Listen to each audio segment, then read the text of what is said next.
I'm AJ Hoge, the author of Effortless English.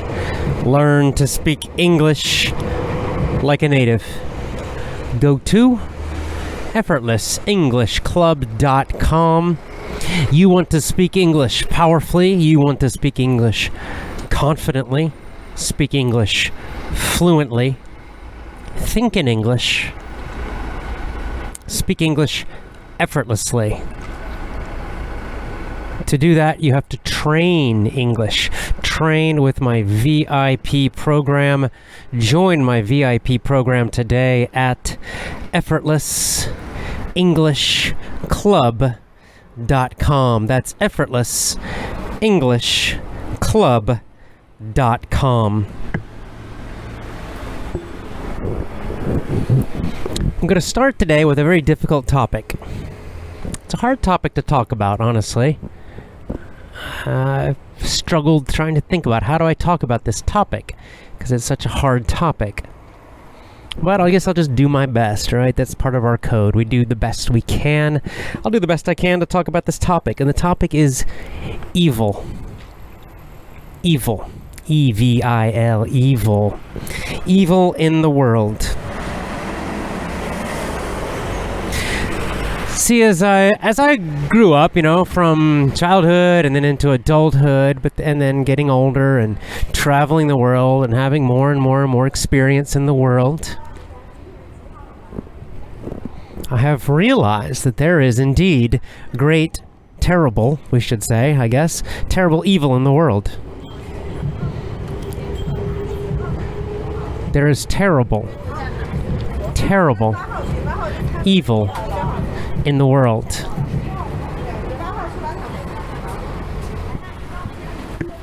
Now, actually, this was a little bit of a surprise for me personally. Hard for me to... this is maybe why it's a hard topic for me. Because, thankfully to my parents, I had a very nice childhood. Very nice childhood. Well, of course, I had difficulties. We all have difficulties. Nobody goes through life without problems. So I had challenges. We moved a lot when I was a kid. That was very difficult. And I had to deal with bullies in school, and that was difficult.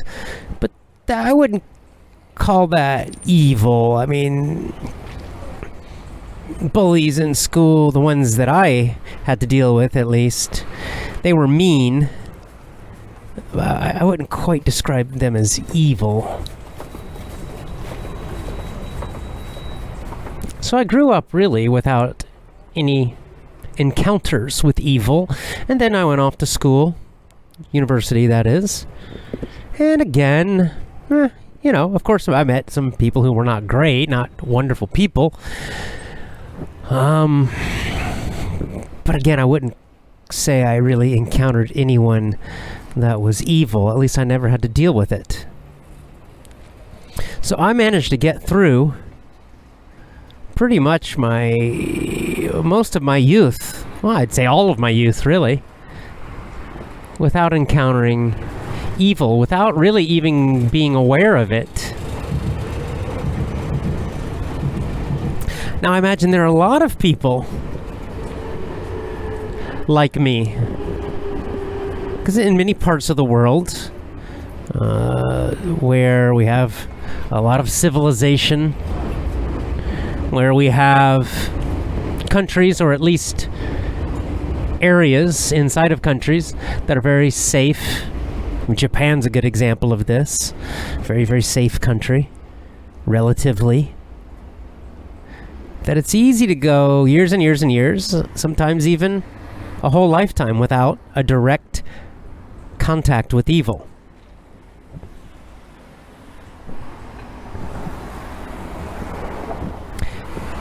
But this is dangerous. This is dangerous because it can kind of put us to sleep, where we're in our safe environments, and then we start to believe there is no evil in the world, that it's just some crazy idea. It's just something you see in the movies. That's not the case. There is great and terrible terrible evil in this world. And what's scary about it is that you can go years and years and years and years and years, all of your life until now, never encountering evil, and then suddenly, you have no expectation, a complete surprise. Suddenly, you encounter it. You encounter an evil person or people. And then your whole life can change. And indeed, your whole life can be destroyed. And this is why it's important to be aware that evil does exist. If you ever decide to travel, you need to be aware of this, okay? Because I'm a world traveler. I believe in traveling around the world. I've been to all kinds of places. I've seen some crazy stuff. I've been in some dangerous situations. But I'm aware that there's evil, and luckily I am cautious. And I have been cautious and careful. You always have to be aware of it. You gotta be careful. If you want an example of this, there is a YouTube channel, I've mentioned it before, called ASP, A-S-P, on YouTube. It's called Active Self-Protection. Active Self-Protection. It's a fantastic YouTube channel. Really, really good YouTube channel about, basically about self-defense. It's about self-defense. Active Self-Protection. The guy who runs it, really cool guy, really seems like a really good guy. But what I love about it is that if you're interested in self-defense especially, you must watch the videos on that channel. See, what I love about this guy is he teaches the reality. He teaches the reality of self-defense. He teaches the reality of crime, not the fake news. Right? The fake news, lying media. The lying media, they lie. They 100% lie about everything. They lie in two ways. One, they just tell lies directly. And the second way they lie is they hide the truth. So if you just watch the regular media, you'll have no idea what the true situation is about crime. You'll have no idea what the true situation is about protecting yourself, defending yourself, about what really works and what doesn't work, about how it happens really. Because it's not like the movies, right? A whole lot of people, I know, I've done different martial arts in my life at different points. And I know in the martial arts community, let's say, there's a lot of fantasy. There's a lot of fantasy in karate and taekwondo and even jiu-jitsu and other ones, boxing. A lot of fantasy about self-defense and, if somebody attacks me, then I'll do this or I'll do that. And it is fantasy, fantasy, fantasy. You want to see the reality? Watch that channel. Because what this guy does on the YouTube channel, Active Self-Protection, ASP, Active Self-Protection on YouTube, he shows, usually it's security film, like videos, like security videos from stores and shops and the streets and sometimes from police cameras. But he shows real attacks, real crimes, real attacks, real self-defense situations. You get to see them. And he's got hundreds and hundreds of them on there. So you watch a lot of them and you start to get a feeling for what it's really like. And you see that all these martial arts fantasies, just forget it. Okay? They don't work. It's a bunch of fantasy. And the cool thing is he teaches you what does work, and he teaches you the important principles of what can save your life and what can protect and save your family. But it's a hard reality, because when you watch these videos, again, this is not fantasy, it's not TV, this is the real world. When you watch them, you realize there are evil, evil people in the world. There are evil people who just attack people for no reason, just to hurt them. The other thing you realize is that when they attack people, whether they're attacking for no reason, because they're completely evil, whether they're attacking because they're crazy, whether they're attacking because they want something. Whatever the reason, they attack by surprise. Okay, you don't get a big warning. There's no time. You don't see it coming, and then you can prepare your super cool defense, or you can prepare to run away. Or it happens so fast, and the victims, the defenders, are always surprised. They're always surprised because they're just doing their normal day. They're just, at a convenience store. They're just walking on the street. They're just standing outside their house. They're just getting into their car. Or driving along in their car sometimes. And then suddenly, a really terrible, evil person attacks them. I saw one of the worst ones I've ever seen yesterday. It was in China. A guy with a knife just walked up to a woman holding a little baby and just stabbed her in the neck for no reason, just because he's evil or crazy or both.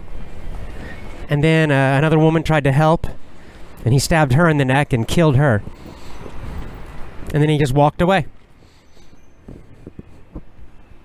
And it all happened in just a few seconds. Okay, evil does exist in this world. It is real. The second thing, second area that will help you to understand this very important truth is the Q stuff. Follow Q, because Q is teaching us.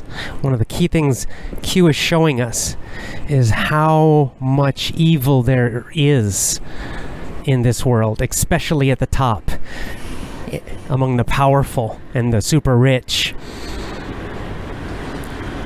And the evil is far more terrible than I imagined. For sure, I think than almost anybody can imagine. In fact, most people, as they learn the truth about how terribly evil these people are and how many are involved in this terrible evil, most people say, oh, no, that can't be. Oh, no, it's not possible. It's a conspiracy theory. They just don't want to believe it. Just like people don't want to watch active self-protection videos. It's not going to happen to me. People just want to put it out of their mind. They don't want to see the reality. But let me tell you, I've seen things. I've seen things myself directly when traveling. One of the most horrible things I've ever seen in my life was in India, traveling, my first trip. No, I'm sorry, my second trip. Horrible.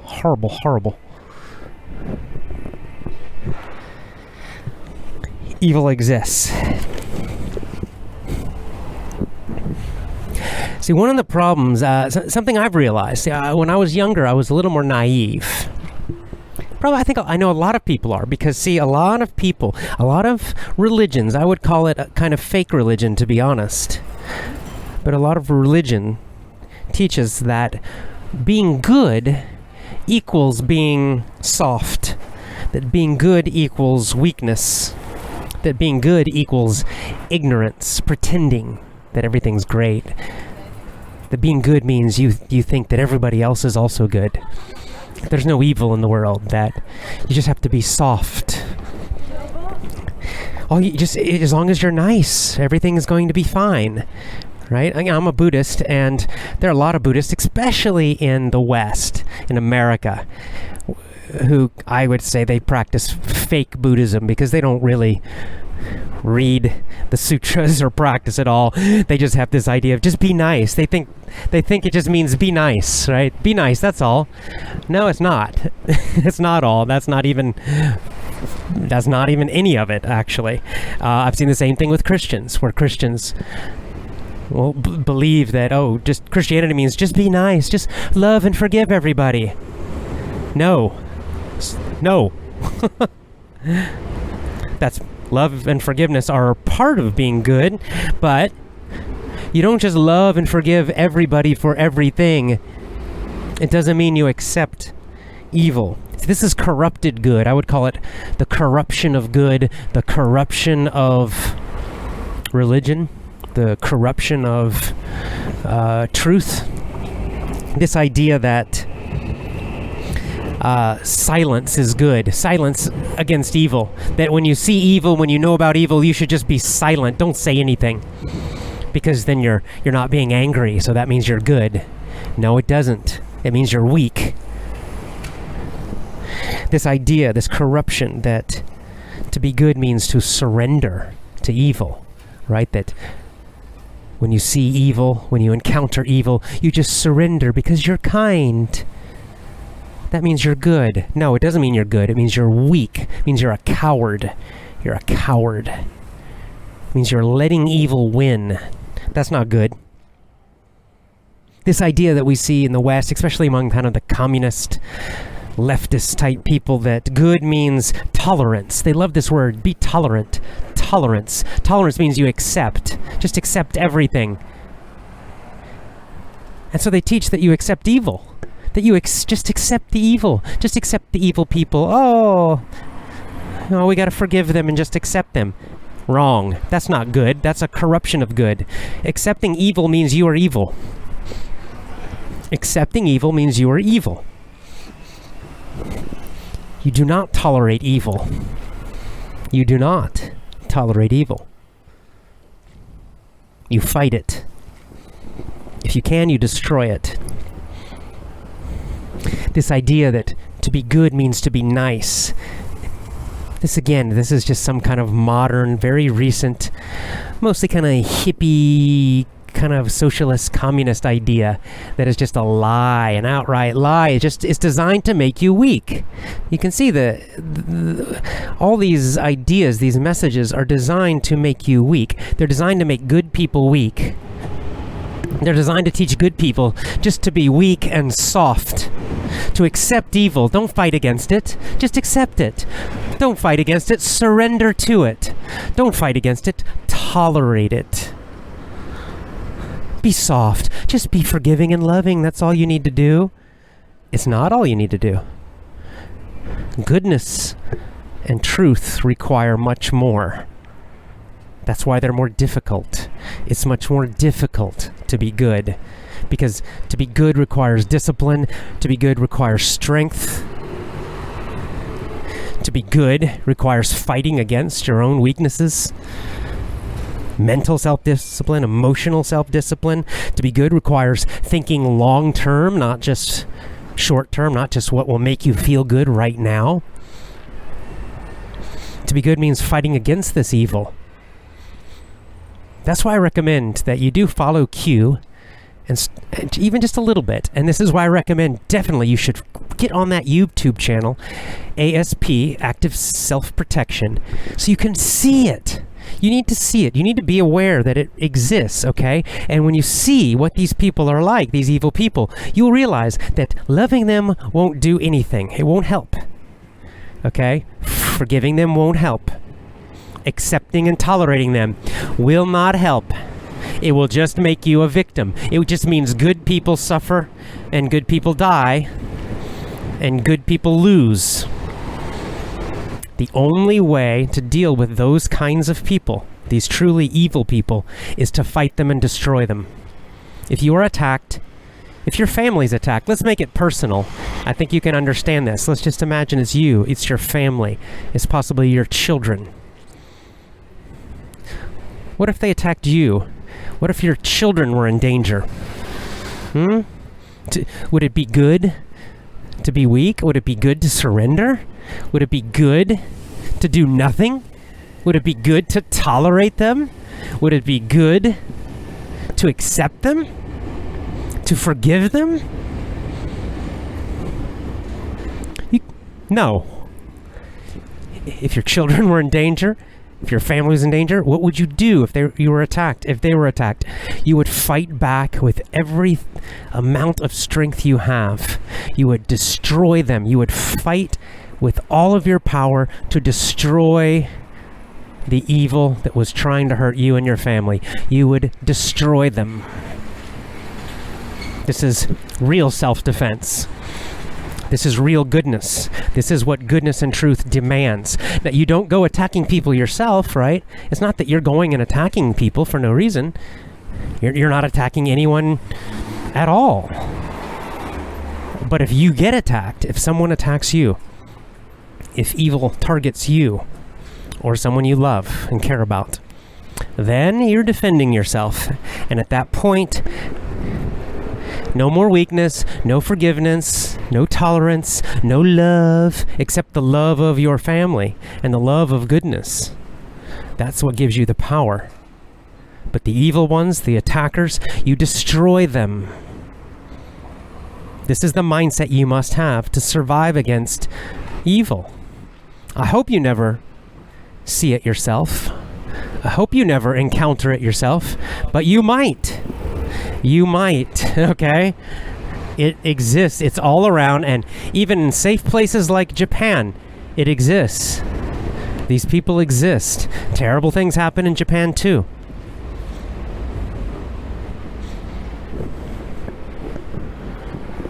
So I really want you to watch those videos, because it's a good wake up, okay? Because too many of us, this is one of the weak points about good people, I think, is that we do become too soft sometimes. We become too soft, we become too comfortable. And we start to think, well, I'm really good, and everyone in my family's really good, and my friends are really good, and most of the people around me I see, they seem really kind. So, yeah, everything's fine, everybody's good. They're not, okay? They're not. And the problem is that these evil people, they target people who are kind, okay? They target people who are most kind, who are most soft, because they see that as weakness, okay? Those are the people they target. They don't target people who look strong, generally. It can happen, but generally they don't. They avoid those people. They don't want to fight, okay? One of the things about evil people is they like to target weakness. This is why when you see in Q with all this stuff, they're targeting the children. Children. You see it again and again and again. They're targeting children. With these criminals, you'll see on the act of self-protection. Often they're targeting women. Or if they're not targeting women, what they do is they always surprise, right? They attack with surprise. They attack from behind. They attack with surprise. If you care about yourself, and certainly if you care about your family, you must be aware of this, okay? And I recommend to everybody, I've recommended this in the past, I've done VIP lessons about this, that everybody should have at least basic self-defense skills. Basic. At least the skills of verbal self-defense and awareness, so that you know at least how to recognize these situations and try to avoid them, right? So you don't become a victim. Important.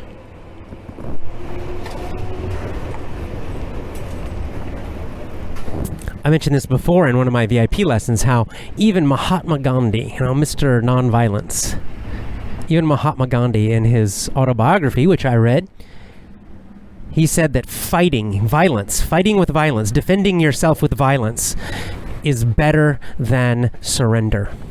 It's better than cowardice. He hated cowardice. He hated it.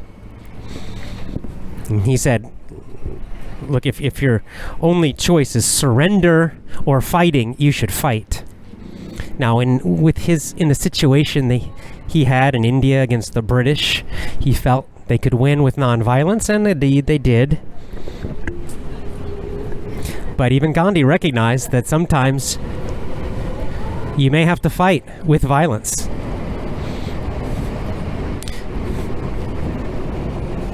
So cowardice, goodness does not equal cowardice, okay? It does not equal being a wimp. It does not equal being weak. And it certainly does not equal just accepting evil.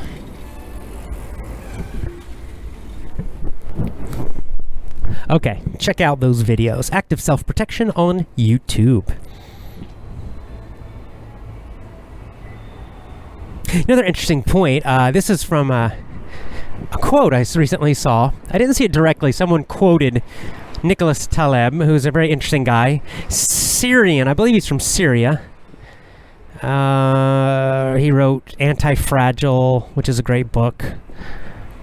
What else did he write? He's written a couple, Black Swan. He's written a few interesting books, actually. Anyway, Nicholas Taleb talked about how in your personal life, in your personal life, relationships should be your number one focus, right? Your relationships are most important in your personal life. But in your public life, your top priority must be truth. Truth. I find this to be a very interesting idea, and I do agree with him in the sense that your personal life and your public life are different.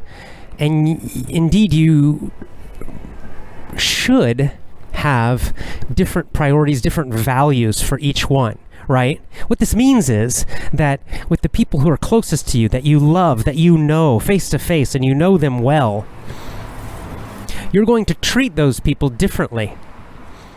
Okay? You're going to view them differently. You're going to have a different focus with them than strangers, people you don't know at all. So what he's saying is, in your personal life, with the people you love and care about, the relationships must come first. So that means maybe you are softer in your communication, that you do focus a whole lot more, much more on things like forgiveness and love and being gentle with your communication.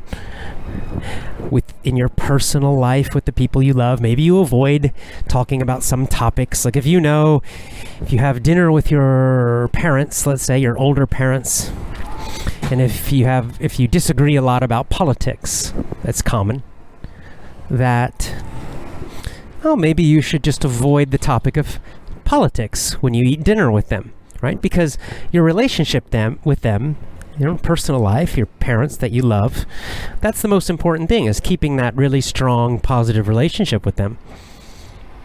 And that might mean that sometimes you just keep your mouth shut when you disagree. It means if they do something that annoys you or you don't like, that you're much more forgiving, right? You just try to, well, okay, maybe you talk to them about it, but you're going to be kind when you talk to them about it, and you're going to forgive them for most of those things. Because this is your personal life.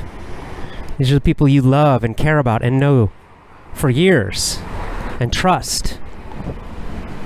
On the other hand, in your public life with strangers, with the whole general world, it's different. You do not owe strangers forgiveness. You do not owe strangers the same level of trust. In fact, you may not trust them at all, right? You don't know. Trust is something that is earned. I don't automatically trust people. I mean, a little bit in small things, I trust them, but in other areas, I don't automatically trust people. For example, this is important when traveling. Don't just trust people. A little noise, sorry. When I travel, for example, I'll give you an example.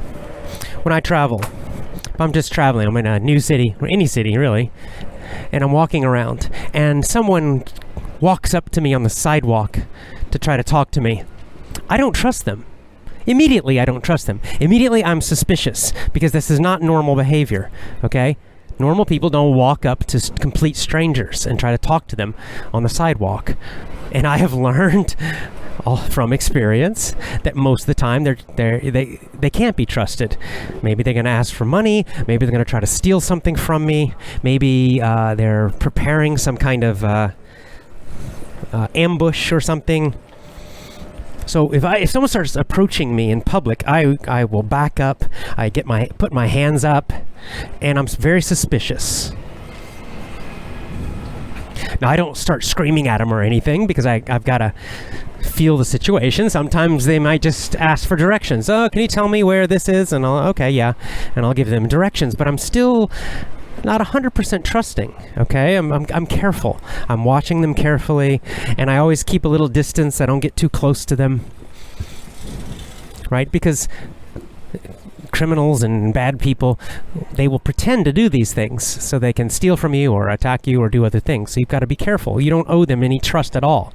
This is one way good people get attacked, is they're too trusting with strangers. So you can see that obviously in the public, your focus is different. And what Taleb's saying is that truth in your public life, truth should be your first focus. So in your public life, when you communicate, you're less worried about being soft. You're going to be more direct. You're going to be more strong. You're just going to focus more on being truthful. That's your main priority, is truth. I don't know if it's number one or not, but he believes it's number one. And in general, I agree with him, right? With my podcast, with my public communication, my shows, I'm very, very, very direct and very strong with my communication. For example, about homeschooling. You know how I feel about homeschooling. I don't try to be soft about it, because my focus is on truth. I want to give you truth. On the other hand, with, for example, my sister has 5 children, and she sends her children to school. They go to school. And I've talked to her a little bit about homeschooling, and she basically knows my feelings, but I am not so strong about it, because I know she doesn't agree, and I don't want to damage my relationship with my sister about this. She has her children, and she's making her choice. A few times I've recommended homeschooling to her, and she doesn't like the idea, and so basically I avoid the topic with her, because she's my sister, we're close, and my first priority is my personal life, it's my family. My first priority is to keep that relationship strong. I'm not lying to her. I've told her that I will be homeschooling my children, and I told her how I basically feel about the topics, about schools and about homeschooling. But I don't need to just keep talking about it more and more and more, and I don't need to be super strong about it with her, because again, my relationship with her is my first priority, because it's my personal life. I think this is a good general thing to have in your mind. I think sometimes people get confused, and they think they have to behave the same or have the same priorities, right? The same focus with personal and public life, but that's not true. Personal and public life, it's very normal. It's going to be different, right? The people you love and trust and you see face to face every day, you're going to focus on different things with them. You're going to treat them much differently than the general public, people you don't know so well, of course.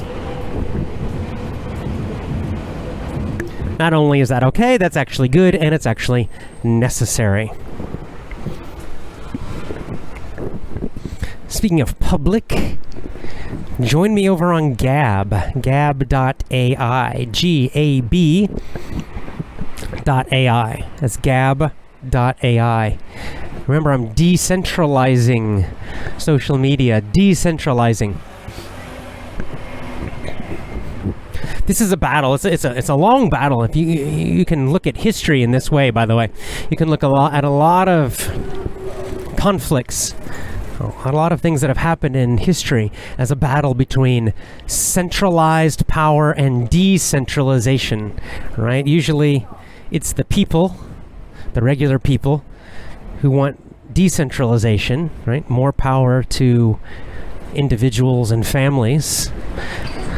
And then it's the super rich and the super powerful at the top. They want the opposite. They want centralization. They want all the power for themselves. They want to control everybody else. Centralization versus decentralization. Well, we've seen a lot of centralization in social media, where Facebook, Google, YouTube, and Twitter have centralized, right? They've captured and controlled most of social media traffic, which is very very, very dangerous. Now they're using a lot of censorship. They're censoring anybody they don't like. They're pushing their kind of communist political views on everybody and trying to silence anyone who disagrees. So when this happens, the battle, the way you defeat centralization, you defeat it with decentralization. You spread out the power, spread out the traffic, spread out the control. And that's why I have opened lots of different social media accounts, not just those big three. Right now, my favorite is Gab. Gab.ai.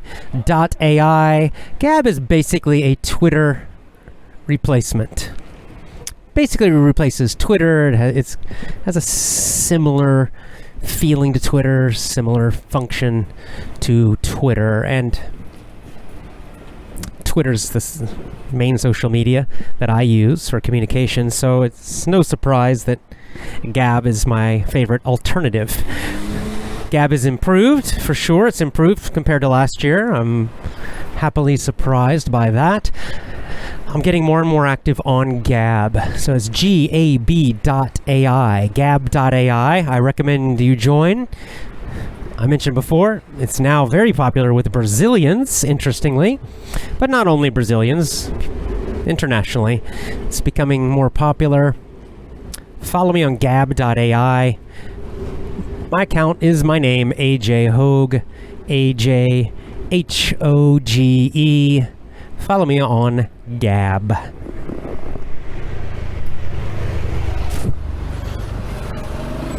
One more word about evil and then we'll move on. If you are ever attacked, I'm going to give you the main principle. Principle number one, mindset number one, the most important mindset to have. If you are ever attacked by evil, or just ever attacked by anyone, this is verbally or physically, or both. The main point of self-defense is you must fight ferociously. You must fight back with all of your energy. What this means is you attack them. Okay, you don't just defending, just trying to stop them. Defending yourself doesn't work. Okay, defense does not work in these situations. Like just trying to if they're trying, let's say someone comes up and they start trying to punch you, they're going to start punching you. What does not work is trying to block those punches. Forget that. It's not going to work. You're going to get hit again and again. You're going to lose. You're going to suffer. It doesn't work. We know this from the real world reality. Forget the fantasies. Forget the movies. In the real world, blocking and defending yourself don't work. The same is true verbally, by the way. If someone attacks you verbally, right? Let's say they say, oh, you're a racist, you're a sexist, you're whatever. You're a liar, and they just start attacking you verbally. If you try to defend yourself, no, I'm not a racist, I'm not sexist, I'm not a liar. If you just try to defend yourself, you will lose. You will lose. Again, even verbally, you attack back. The way you survive and win when you're attacked is that you attack back with even more energy. This is your only chance to survive. If someone attacks you physically, you attack them. You have to destroy them first. You have to injure them. If it's a physical attack, you have to injure them severely, seriously, first. Right? That means knock them unconscious or kill them. You have to do it first. That's the only way to survive, really. That's your only chance.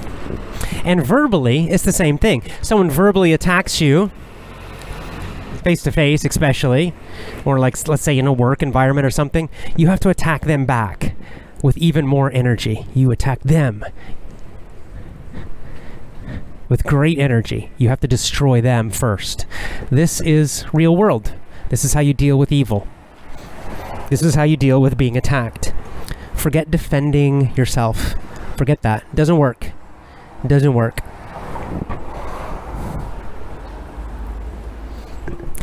I said I actually did. I think I've done a couple of VIP lessons on this topic, where I teach you really some very specific things about how to defend yourself, self-defense, physical self-defense, and also verbal self-defense. I know I did one full lesson about verbal self-defense and the techniques of how to defend yourself against verbal attacks. And for example, in work or in personal life even. And I did one on physical self-defense against criminals and other bad people. We're making a new VIP program so that you will get some of those great, fantastic older lessons. So you will get those when you stay a member, when you continue as a member, you'll get some of those, which is cool, which is great. I teach you to speak powerfully. I teach you to speak fluently. I teach you to think in English. I give you that repetition that's so important, the training that's necessary, so you speak English effortlessly. And I always teach you more. Right? It's not just English. It's not enough, I think. I teach you about these important topics. I teach you specific skills and techniques for self-defense. I teach you specific skills and techniques for powerful communication, public speaking, succeeding in your job, in your career, different techniques for better relationships, just a generally more successful and happy life. I always give you double. I give you English, and I give you these additional topics, skills, strategies. That's what you get when you join my VIP program and stay a member. Join my VIP program at effortlessenglishclub.com. Join at effortlessenglishclub.com.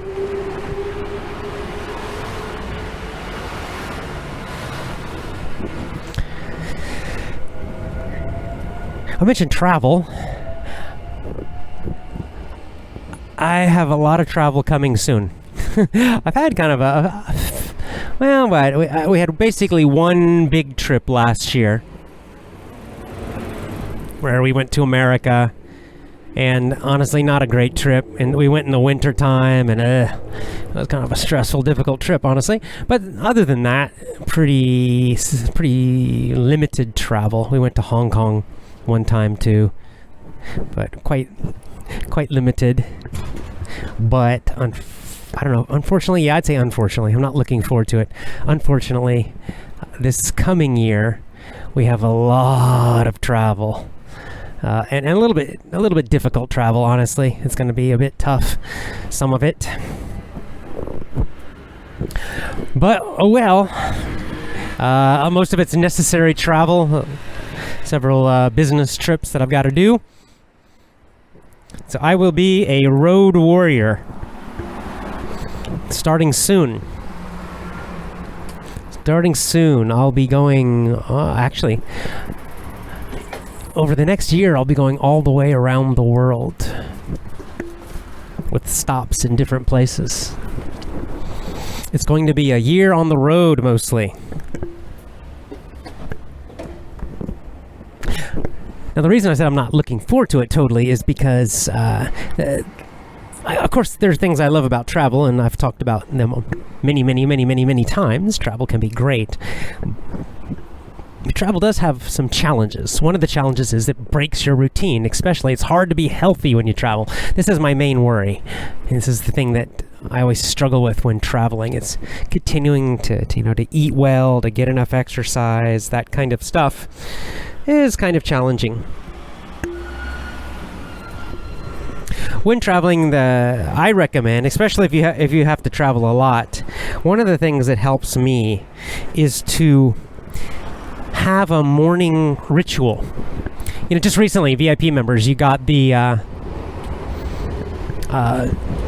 lesson, right, about establishing that ritual in the morning. Well, I kind of extend that. I have a longer morning ritual when I'm at home. Just a normal at home, right? So, I wake up and whatever, have breakfast, and then do some exercise, and then I go for a long walk or maybe a jog, and then I have a coffee, and then I do work. And so there's kind of this beginning of my day. It's a ritual that I have, a routine that I have.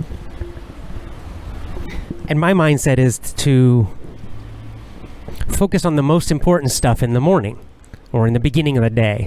Maybe it's not morning sometimes, but to focus on these things in the beginning of the day.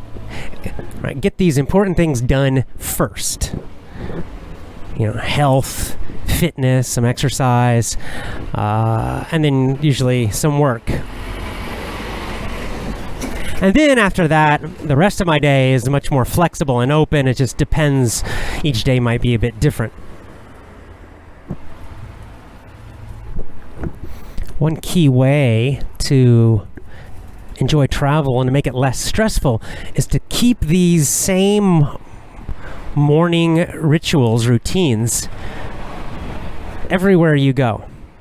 I try to do this myself. So let's say if I fly to another city and I'm staying in a hotel, well, in the mornings I try to still do exactly the same thing like I do at home. So I'll get up, I'll do wake up and have breakfast or whatever. I'll do my exercise routine, push-ups and pull-ups or whatever I'm doing. And then I'll go out for a long walk or a jog. And then I'll go to a coffee shop. I can usually find a coffee shop anywhere. And I'll do work, plan out the podcast or something. Record the podcast.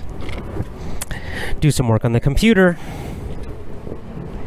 And then after that, then I'll do whatever, right? Then maybe we do sightseeing if it's a vacation, or I'll go do other work if it's a work trip, or visit with family if it's a family trip, or whatever, right? So the rest of the day and the evenings might be different each time. But I try to keep my mornings exactly the same. And I find this is very, very helpful when traveling because it helps to keep me in, good shape, right? To keep my health and fitness pretty good. It also gives me a feeling of stability. Stability is the opposite of change, right? Change can be fun and exciting when you're traveling, but when you travel a lot like I do, change can also start to feel stressful. If it's just too much, you're just moving, it can get very tiring and stressful. So I find by keeping this same routine in the mornings or in the beginning of the day, that way it doesn't matter if I'm in Hong Kong, if I'm in Japan, if I'm in America, if I'm somewhere in Europe, or if I'm in Bangkok, that I keep this sort of routine in the mornings, and it gives me a feeling of stability. It means that I still get my work done. It means I still get exercise done. The things that are most important to me, I still do them. And that's a nice balance. So I recommend this if you have to travel a lot. If you just take a vacation, this is not so important. But if you are someone who travels a lot of business people have jobs where they've got to travel a lot, I recommend this. Establish some kind of routine. It could be morning, or you can be any time of day. I prefer mornings. And try to keep it the same routine at home and when you travel. This is one of the reasons, by the way, for fitness that I don't like to go to gyms anymore. One reason I don't like gyms is I just feel they waste a lot of time. I get tired of, waiting for equipment. Just going to the gym and then coming back from the gym, it's a lot of time wasted. I prefer to just work out at home. But the other reason that's important is that when traveling, it's not always easy to find a gym, that's convenient to my hotel. But if I do body weight exercise, so push-ups, pull-ups, body weight squats, handstands, that kind of stuff, I can do that anywhere. I have these little pull-up handles. I can put them in a door, so I can do them in a bathroom door in a hotel. I've done that many times. Push-ups can be done anywhere. Pull-ups, squats, handstands can be done anywhere. Just need a wall. So the great thing is I can just do the exact same workout. It doesn't matter, right? I can do it in a hotel room. I can do it in my apartment. I can do it in a park outdoors. That's also why I like walking and jogging. Because again, I can do those really anywhere. I can walk or jog in a city, in the countryside, in the mountains, basically anywhere I am. Or cycling, for example. Some people like cycling, I understand, but it requires equipment, which means it's harder to do it when you're moving around a lot. This is why I just love the simplicity of walking and jogging, and then just body weight calisthenics. I have a nice solid fitness level, and I can do it anywhere while I'm traveling all around the world. I can just do it wherever I am, keeping the same exact routine, which is great. So there's another good benefit of body weight exercise.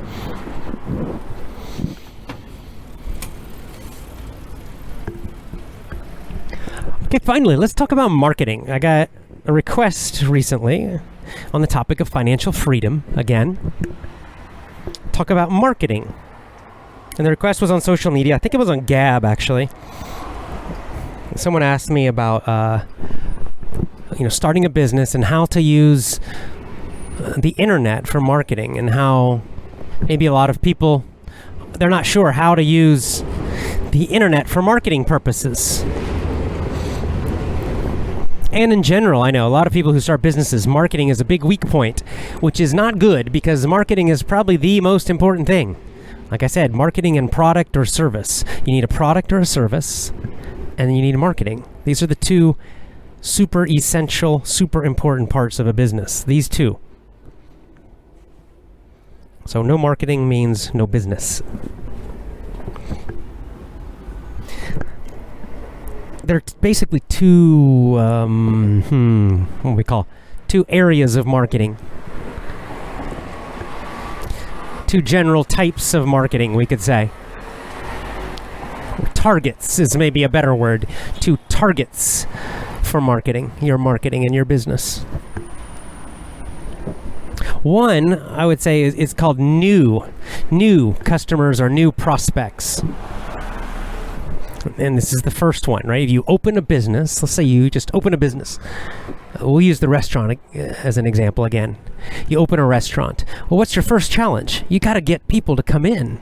You've got to get people to come in, right? People have to find you. If they don't know you're there, you have no customers. So this is the very first thing, is you got to get new people. You're a new business, so you have nobody. Nobody really knows about you. So this is your biggest challenge for marketing, is to get new people. You have to attract new people, totally new people. And this is the first kind of marketing. A lot of people use advertising for this. I've talked about other ways you can do this, like with a podcast, building your audience first. That's why it's so important, because getting new people is the hardest part. This is the hardest part of marketing, is this kind. Getting people who don't know you at all to hear about you, become interested, and then try out your product or your service. This is not easy. People are distracted, people are busy. It's hard to get people to do that. Very hard. And if you're using advertising, paid advertising, it can be very expensive to attract people and get them to try your business. It's a big challenge, this first one.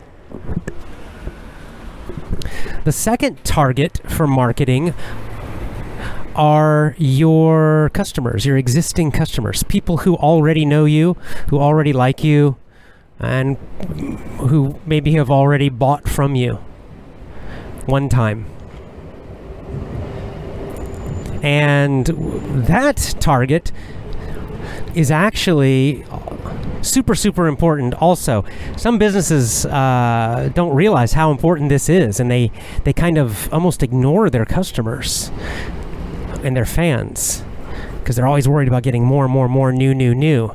But the truth is that your existing customers, the people who've tried you at least one time, those are your best people for marketing, right? They already tried you. They already liked you. So it's much easier to get them to try you again.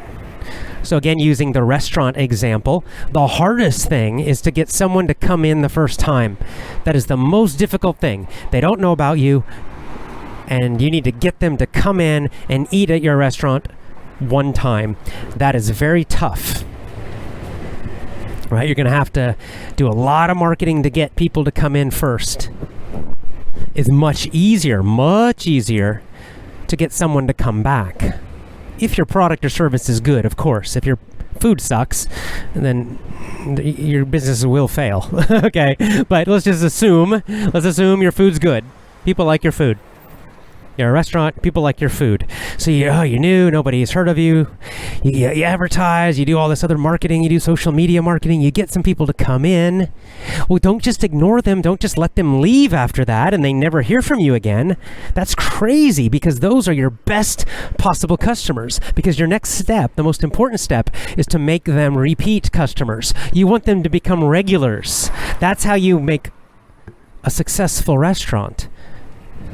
Not by constantly having to get new people all the time. That's too expensive, too difficult. You've got to do that some, but most of your business success depends on people coming back again and again and again, right? You become one of their favorite restaurants. So they come in maybe every month. They come and eat at your place. You want a lot of people who come back again and again and again. That's how you build a super successful restaurant. And so the professionals, the people who know what they're doing, they have marketing that's designed to bring people back. They market to their existing customers. They market to people who have already tried their product or service, and they encourage them to come back. Very important. Very important. And there's many ways you can do it. I recently saw an interview with a guy who's a kind of an expert on restaurant marketing, and he talked about some different ways restaurants can do this. So for example, when they have a new customer come in, somebody comes in to eat at the restaurant, and the waiter or waitress will ask them, "Oh, is this your first time?" If they say yes, they use a special color napkin, let's say a red napkin. So they put red napkins on the table. Now the waiter and everybody knows, these are first-time customers. Well, they serve them their dinner or their food. And then, because they're first-time customers, they will give them a coupon, like a discount. So they'll say, next time you come in, use this coupon, and you can get a free dessert, right? Just for example, something free or whatever. So now they tried it one time, and now they have like a little bonus, a reason to come back and try a second time. When they come back a second time, they'll ask again, "Are you first-time customers or not?" And they'll say, no, this is our second time. So maybe they use a different napkin color. Maybe they use a blue napkin. Now they know these guys have come back 2 times. Oh, these are repeat customers. So now they'll notice them. Maybe the manager comes out and talks to them. "Hey, thanks for coming back. I hope you like it. Hope you like our restaurant. Appreciate that you're coming back again. That's wonderful. Enjoy your free dessert."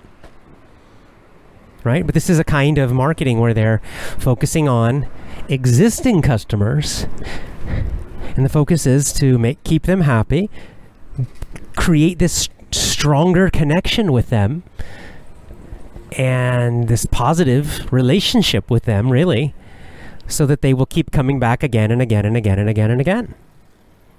That's how you build a long-term successful business. You will always need to get some new people, right? Because some of your old people will leave, and sometimes they move, or sometimes they just change their mind or whatever. So that happens. So you always need to get new people, but you cannot build a business with just new people all the time. I won't say cannot, but it's very, very tough. It's very, very, very, very difficult to do. Very hard. You'll see it sometimes in tourist areas because, right, the tourist, it's always new people. So in those kinds of areas, the people are very aggressively trying to get the tourists to come in. They don't care about repeat business because they know the tourists will be leaving. But it's a hard business. It's hard because they never get loyal customers. They never get people coming back. So they have to use a huge amount of time and effort and money to constantly be getting new people all the time. And a lot of those businesses fail. It's very hard to keep a business like that. The businesses you see that survive for years and years and years and years, they focus on what are called repeat customers, right? Those loyal customers. You could call it customers, you could call them community. So just think of your favorite businesses, your favorite restaurants. I'll talk about mine, right? This coffee shop I come to all the time here in Osaka. I come here almost every single day. They're getting money from me almost every day. I'm a repeat customer. They don't need to spend any extra money advertising to bring me in, right? Because now I'm a loyal customer. I love their product. They're really nice to me when they come in. They don't ignore me. They don't pretend like I'm a stranger. They oh, hi, right? They always they recognize me like they make me feel good because I'm a repeat customer. If they have a new coffee, they have different flavors. They always say, "Oh, today's flavor is new. Oh, what do you think?" And they let me try it, right? Just little things like this, little things to build a connection, to build a relationship with me as their repeat customer. And so, now I feel not only I like their coffee and I like their, just like the feeling of the place. It's a nice place to do work. But I also like the people because I feel like I have a little relationship, right? They're nice to me. They recognize me. They chat with me a little bit. They treat me differently. They treat me like I'm a regular customer, like I'm part of their community here at the coffee shop. And of course, I look around and I see there are lots of people. I see a lot of the same faces inside the coffee shop every day. Right? They've got a lot of repeat customers. And therefore, they're usually full. They have a successful business because of this. Yeah, if you can imagine, like your favorite family restaurant, same idea, right?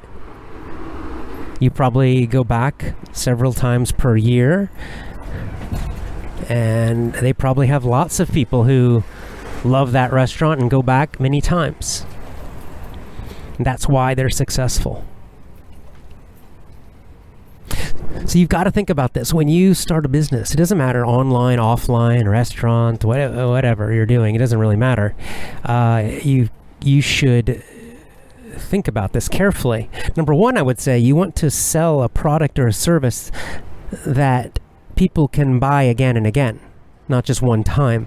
If you can only sell your product to them one time and then finish forever, that's a hard business. That's a tough business because now you always have to get new people constantly. You can have some products like that. It's okay to have some products where they just buy it one time. But you always want to have some product or service, some choice that's repeat, so that the people who love you can keep coming back. Because people who love you, who love your service or love your product, they will want to do that. Okay? If they love you, they will want to come back. They will want to spend money with you again and again. They will want to get a product or a service from you again and again and again. So be sure to design something like that. And the second thing is, when you are thinking about your marketing and planning marketing and testing your marketing, don't forget these people, okay? Don't just focus on the new people all the time. I know it's easy to do that, especially in the beginning. It's easy to do because you're so afraid that you've got nobody. But it's super important. Don't ignore your existing customers. Don't ignore this super important need to bring people back again and again, to build a connection with your customers, with the people who like what you're doing. You got to find many different ways. They can be small ways, just by going and chatting with them a little bit. If you're online, then doing something with social media like Twitter or Gab. That's one way to do it. Even something like a podcast is something you can do, right? Because you're connecting with them frequently. That's important. Or something like the restaurant example where you're noticing that these are not new people, and so you give them a little bit of special attention, maybe a special little discount or something sometimes. It doesn't have to be big. It's really more about the emotional connection is the key thing. But you should plan it. It should be planned, right? So that you're building that connection. Because after all, you should, right? These are people who have come and they've given you money and they liked what you did, or they like your service or your product. I mean, these are the most important people of all. So you've got to treat them well. You've got to have a marketing plan for them too. And by the way, this is how you get word of mouth. Word of mouth. Word of mouth, maybe you've heard this term, word of mouth. Word of mouth marketing. It basically means recommendations, right? It means your customers recommend you. In a lot of marketing books, you'll see the business people talk about word of mouth. It's very important, word of mouth marketing. Why is this? Well, it's because it's the best marketing, right? It's best if your customers tell their friends, tell their family about you. They say, oh, you've got to try this. It's so fantastic, so wonderful. I mean, that's free marketing for you. That's free marketing. And their friends and their family will listen to them more than they listen to you or your advertisement because they trust them. So word of mouth marketing is fantastic. Of course it is. But most businesses just hope word of mouth will happen. They just hope it kind of like it happens by luck.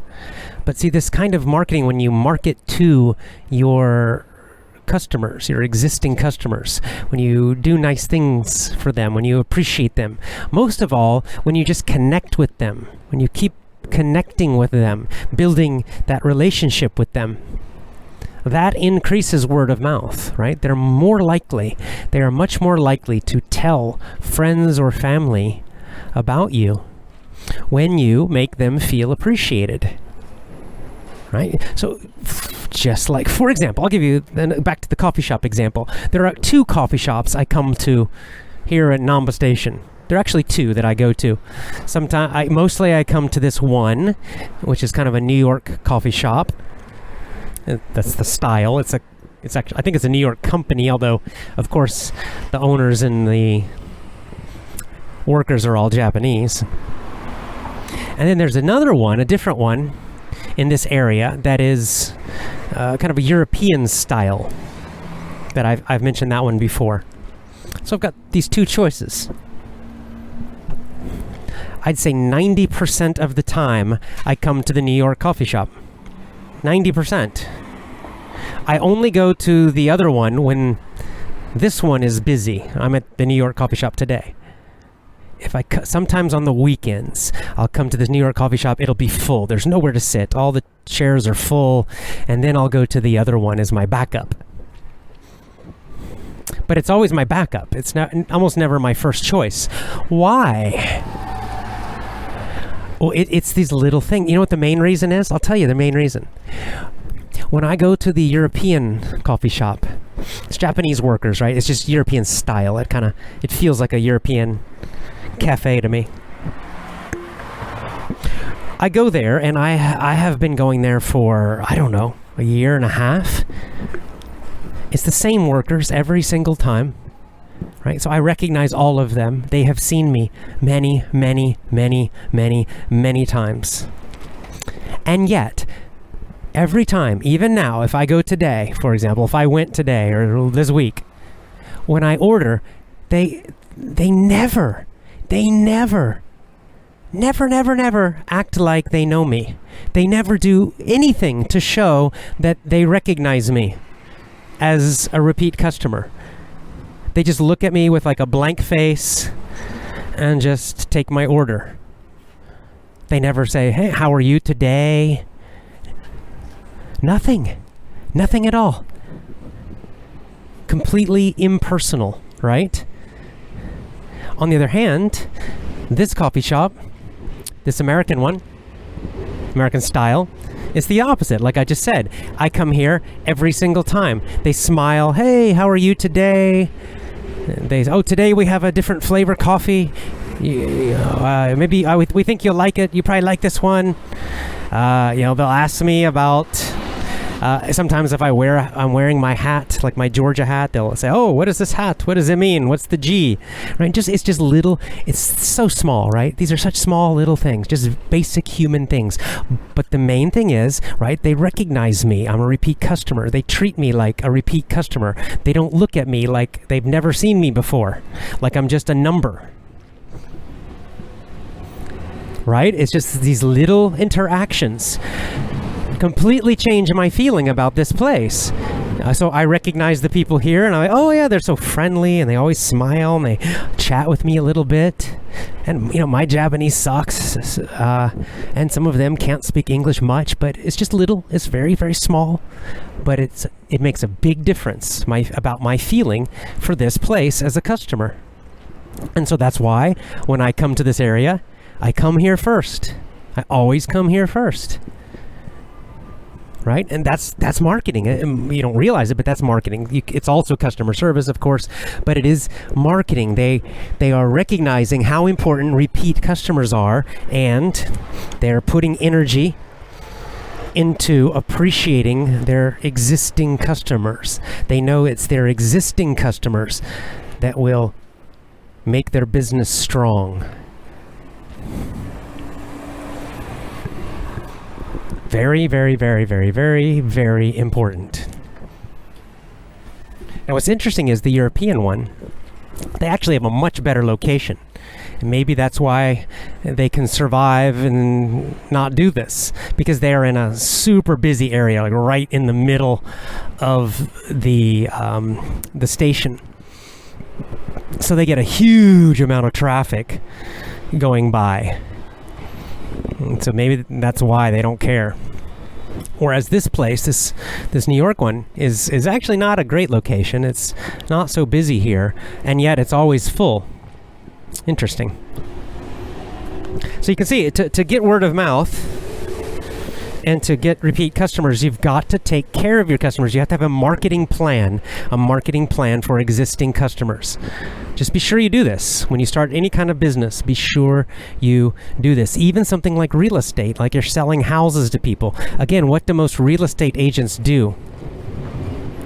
Well, they'll sell a house to somebody, and then after they sell the house, they have zero contact. They never have contact with those people again, because they think, oh, well, I sold the house. They're not going to buy another house for a long time. So just forget them now. Now I need to go find more new people. Big, big mistake. The great real estate people know that their existing customers are super important, so they'll still send them. Maybe they'll send them a card twice a year, just saying, "Hey, hope you're enjoying your new house." Maybe they'll send them something about moving, or changing their mail address, or something about the neighborhood they just moved into. Just some kind of tips, something to keep the relationship, keep a good feeling. Why? Because number one, people buy houses, right? People move. Sometimes people buy a house and then something changes and they have to move and buy another house a few years later. They might get customers from them again. But even more importantly, what happens? They might have friends or family that are looking for a house, right? That customer might have a few months later, maybe someone in their family is also moving, and they'll say, "Oh, my real estate agent was fantastic, so friendly and so helpful. Even after we bought the house, sent us this great information. They're great. You should call them."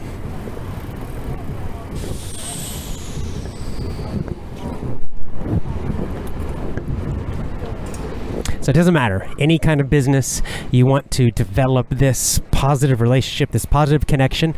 You can call it marketing. But indeed it is. It's a very, very, very important part of marketing, and I think it's neglected. It's ignored by a lot of businesses, which is a big mistake. Okay then. Well, I hope you're doing well. It's time for me to go get some food. Once again, it's early fall now. Still hot. I'm still in shorts, but the temperatures have dropped a bit. We're definitely at the beginning of fall now. Temperatures again, Fahrenheit in the 80s. The 80s. Hope you're doing well. As always, contact me on Gab. Get on Gab. Follow me at AJ Hoge, AJHOGE. Decentralize online. Decentralize. And of course, train English with me. Join my VIP program. Join today. Become part of my VIP program. Speak English fluently, powerfully, effortlessly. Think in English. Join my VIP program at effortlessenglishclub.com. That's effortlessenglishclub.com. Join today.